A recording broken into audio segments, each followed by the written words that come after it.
Hello, I'm going to be reading a section from this book called Song of the Dove, and it's basically a book written from Mary's perspective of everything that happened to her. So this section is actually when she's telling her parents and Joseph that she's expecting a child. Hope you like it.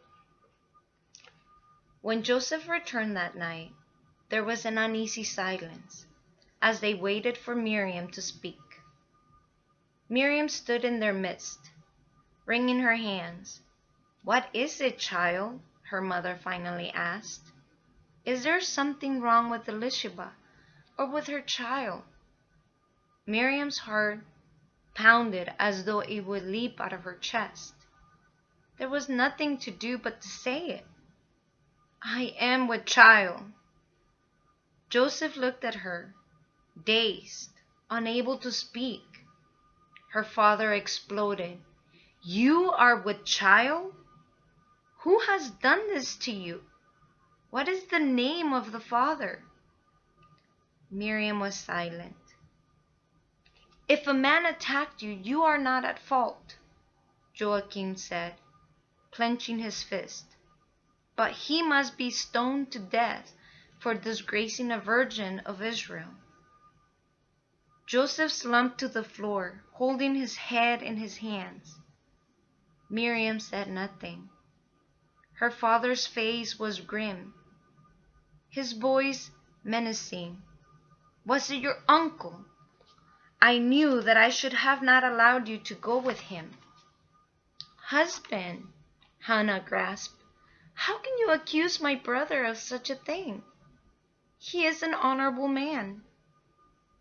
"No one is at fault, Abba," Miriam interrupted, her voice dropping to a whisper.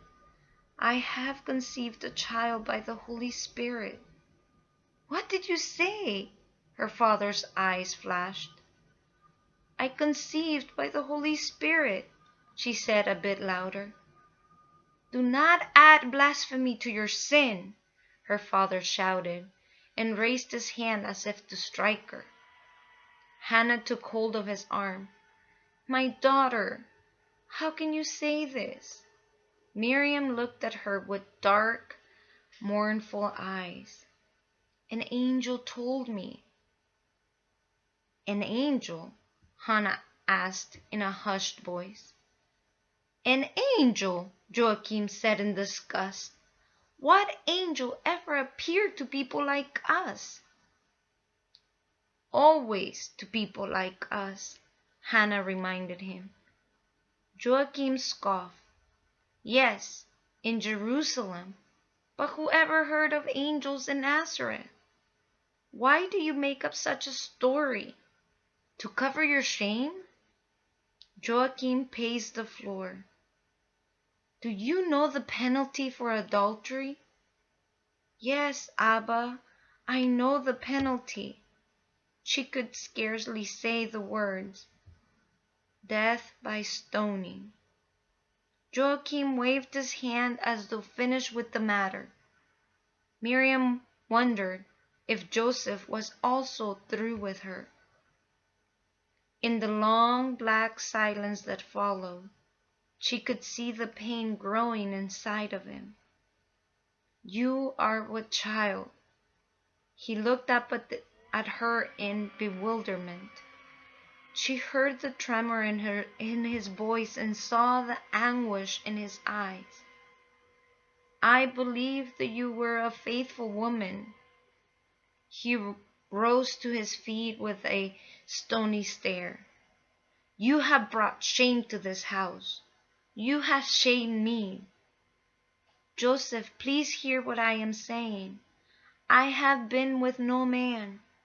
The child is the Son of the Most High," she pleaded, taking a step towards him. But Joseph held his hand to stop her and left the house.